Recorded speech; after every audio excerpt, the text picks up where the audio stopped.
বন্ধুরা, আজ যে ঘটনাটি আপনাদের শোনাতে চলেছি সেটি একজন দর্শকের পাঠানো অভিজ্ঞতার ওপর ভিত্তি করে। তিনি দাবি করেছেন, আজ থেকে প্রায় 12 বছর আগে মাত্র 13 বছর বয়সে এমন এক ভয়ঙ্কর ঘটনার মুখোমুখি হয়েছিলেন যা আজও তাকে ঘুমাতে দেয় না।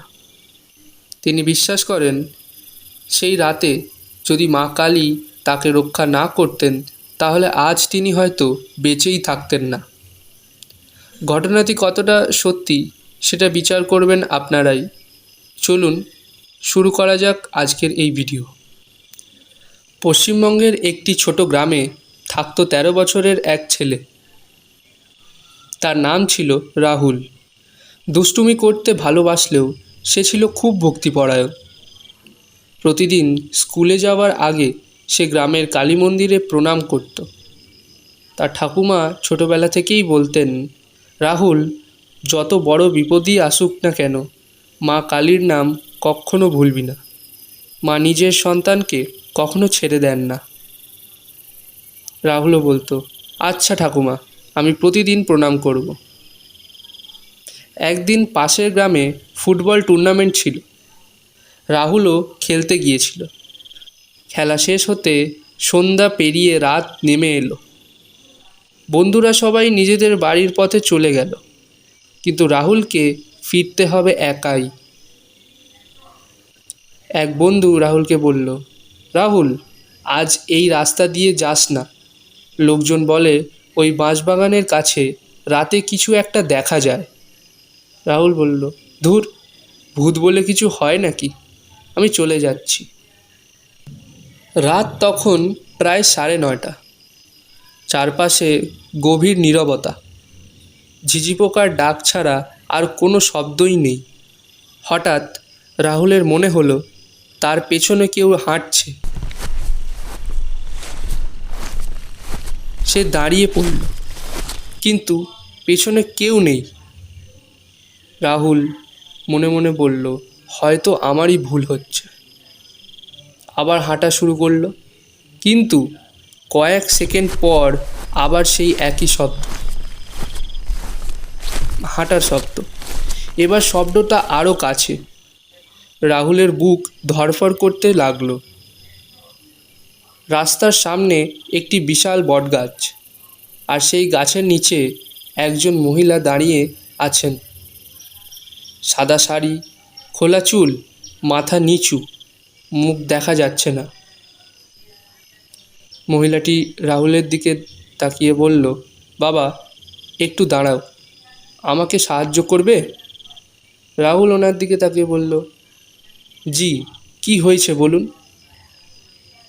মহিলাটি বলল, আমি অনেক দূর থেকে এসেছি, আমাকে একটু সামনে পর্যন্ত পৌঁছে দেবে? মহিলার গলাটা ছিল অদ্ভুত ঠান্ডা, শুনলেই শরীর কেঁপে ওঠে। তবুও রাহুল সাহস করে এগিয়ে গেল। হাঁটতে হাঁটতে হঠাৎ রাহুলের চোখ গেল নিচের দিকে। তারপর তার শরীর যেন বরফ হয়ে গেল। মহিলার পা উল্টো দিকে ঘোরানো, আর তিনি মাটিতে ঠিকভাবে হাঁটছেনও না। মনে হচ্ছিল মাটি থেকে কয়েক ইঞ্চি উপরে ভেসে চলেছেন। রাহুল মনে মনে বলল, এটা মানুষ নয়, এটা এটা কে? হঠাৎ মহিলা ধীরে ধীরে মুখ তুললেন। চোখ দুটো সম্পূর্ণ কালো, ঠোঁট পর্যন্ত ছড়িয়ে থাকা অস্বাভাবিক এক হাসি। মহিলাটি বলল, তুমি কি আমাকে চিনতে পারছো? রাহুল বলল, কে কে আপনি? মহিলাটি বলল, আজ অনেক দিন পর একটা ভালো ছেলে পেলাম। এই কথা বলেই মহিলার মুখটা ধীরে ধীরে বিকৃত হতে শুরু করলো। চুল বাতাসে উড়তে লাগলো। চারপাশের বাতাস বরফের মতো ঠান্ডা হয়ে গেল। রাহুল প্রাণপণে দৌড় দিতে লাগলো, কিন্তু তার দুই পা যেন মাটিতে আটকে গেছে। ঠিক সেই মুহূর্তে দূরে গ্রামের কালী মন্দির থেকে ঘণ্টার শব্দ ভেসে এলো। রাহুলের হঠাৎ ঠাকুমার কথা মনে পড়ল। ঠাকুমা বলেছিলেন, বিপদে পড়লে মা কালীর নাম নিবি। মা কখনো নিজের সন্তানদের বিপদে ফেলে রাখেন না। রাহুল কাঁদতে কাঁদতে জয় মা কালী, জয় মা কালী বলে চিল্লাতে লাগলো, বলতে লাগলো, মা আমাকে বাঁচাও। হঠাৎ চারপাশে প্রবল ঝড় উঠল। বটগাছের সব পাতা একসঙ্গে কাঁপতে শুরু করলো। দূরে কালী মন্দিরের প্রদীপের আলো যেন অস্বাভাবিকভাবে উজ্জ্বল হয়ে উঠল। সেই মহিলার হঠাৎ দু হাত দিয়ে নিজের কান চেপে ধরে চিৎকার করে উঠল। মহিলাটি বলল, না না, ওই নাম নিও না, থামো। রাহুল থামল না। সে আরও জোরে বলতে লাগলো। রাহুল চিল্লাতে চিল্লাতে বলতে লাগলো, জয় মা কালী, জয় মা কালী, জয় মা কালী। এরপর যা ঘটল তা আজও রাহুল ভাষায় প্রকাশ করতে পারে না। সেই রাতেই রাহুলের প্রচণ্ড জ্বর আসে। সে ঘুমিয়ে পড়লেও বারবার দুঃস্বপ্ন দেখতে থাকে।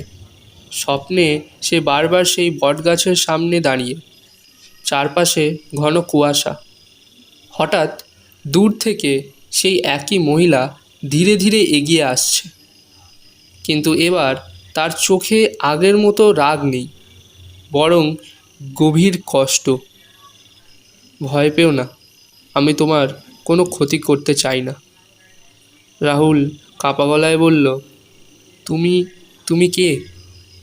মহিলাটি বলল, অনেক বছর আগে আমিও এই গ্রামেরই একজন ছিলাম। ঠিক তখনই এক প্রচণ্ড বজ্রপাত, স্বপ্ন ভেঙে যায়।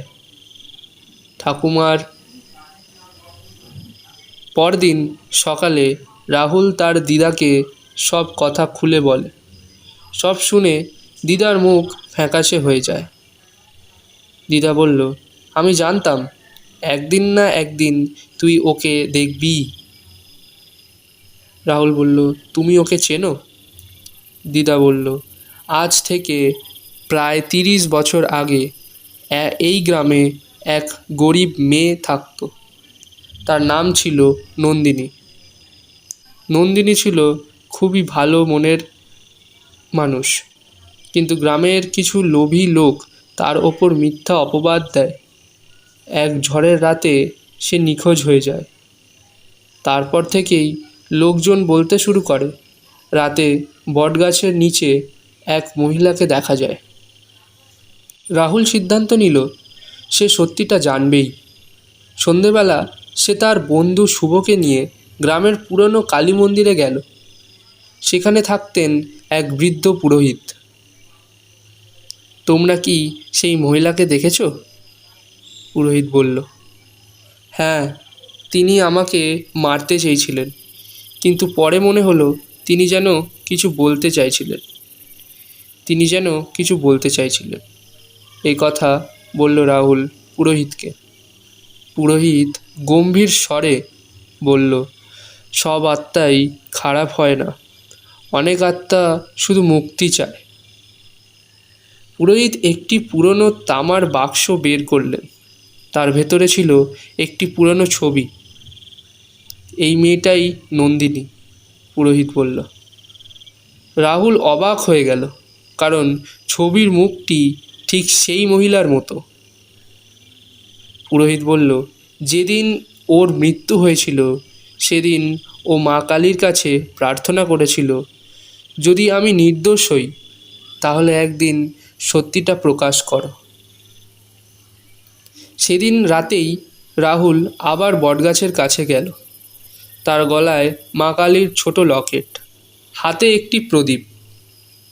রাহুল বলল, যদি তুমি সত্যি নির্দোষ হও, আমি তোমার কথা শুনতে এসেছি।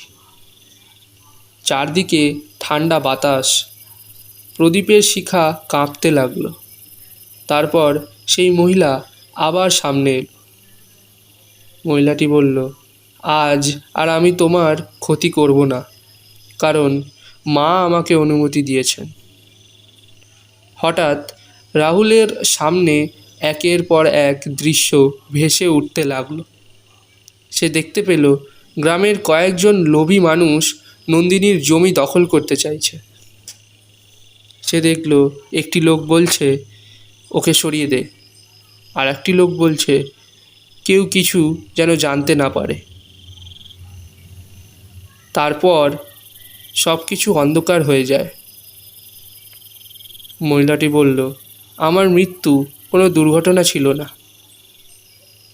আমাকে বিশ্বাসঘাতকতা করা হয়েছিল। আমি শুধু চাই সত্যিটা সবাই জানুক। রাহুল বলল, আমি কথা দিচ্ছি, আমি সবাইকে সত্যিটা বলবো। ঠিক তখনই বটগাছের ওপরে এক অদ্ভুত নীল আলো জ্বলে উঠল। দূরে কালী মন্দিরের ঘণ্টা নিজের থেকেই বাজতে শুরু করলো। চারদিকে ভেসে এলো জয় মা কালীর ধ্বনি। সেই মুহূর্তে নন্দিনীর মুখে প্রথমবারের মতো শান্তির হাসি ফুটে উঠল। মহিলাটি বলল, ধন্যবাদ, আজ এত বছর পর আমি মুক্তি পেলাম। বলেই তিনি ধীরে ধীরে আলোর মধ্যে মিলিয়ে গেলেন। পরদিন রাহুল সব ঘটনা গ্রামের মানুষকে জানাল। প্রথমে কেউ বিশ্বাস করেনি, কিন্তু পুরোহিতের কাছে থাকা পুরনো নথি দেখে সবাই সত্যিটা জানতে পারে। গ্রামের প্রধান বলল, আমরা অন্যায় করেছি, আজ থেকেই এই বটগাছের পাশে নন্দিনীর স্মৃতিতে একটি ছোট স্মৃতিস্তম্ভ তৈরি করা হবে। কয়েকদিন পর রাহুল আবার সেই পথ দিয়ে যাচ্ছিল। সে দেখল বটগাছের নিচে একটি লাল জবা ফুল রাখা, চারপাশে কেউ নেই। হঠাৎ মৃদু বাতাসে একটি কণ্ঠস্বর ভেসে এলো, ভয় নয়, সত্য আর ভক্তি মানুষের সবচেয়ে বড় শক্তি। রাহুল চারিদিকে তাকালো, কেউ নেই, শুধু দূরের কালী মন্দিরের ঘণ্টা বাজছে আর আকাশে পূর্ণিমার চাঁদ। সেদিনের পর গ্রামের আর কখনো সেই রহস্যময় মহিলাকে কেউ দেখেনি। লোকজন বিশ্বাস করতে শুরু করলো যে আত্মা অন্যায়ের শিকার হয়েছিল, মা কালীর কৃপায় সে অবশেষে শান্তি পেয়েছে। বন্ধুরা, এই গল্পটি একটি ভৌতিক কাহিনী হলেও এর মূল শিক্ষা হলো, অন্যায় কখনো চিরদিন লুকিয়ে থাকে না, সত্য একদিন না একদিন প্রকাশ পায়। আর সৎ মন, সাহস ও ঈশ্বরের প্রতি অটল বিশ্বাস মানুষকে সবচেয়ে কঠিন বিপদ থেকেও রক্ষা করতে পারে। আপনাদের যদি গল্পটি ভালো লেগে থাকে তাহলে ভিডিওটি লাইক করুন, বন্ধুদের সঙ্গে শেয়ার করুন এবং ভূতের কথা অফিসিয়াল চ্যানেলটি সাবস্ক্রাইব করতে ভুলবেন না। কমেন্টে অবশ্যই জানাবেন আপনাদের কি কখনো এমন কোনো রহস্যময় ঘটনা অনুভব করেছেন। আপনারা যদি কমেন্টে আপনার এরম ঘটনা জানান তাহলে আমাদের যদি মনে হয় যে ওতে স্ক্রিপ্ট ভিডিও করা যাবে, তাহলে ওতে আমরা অবশ্যই ভিডিও বানাবো। ধন্যবাদ। আবার দেখা হবে নতুন একটি রহস্যময় ও রোমাঞ্চকর গল্প নিয়ে।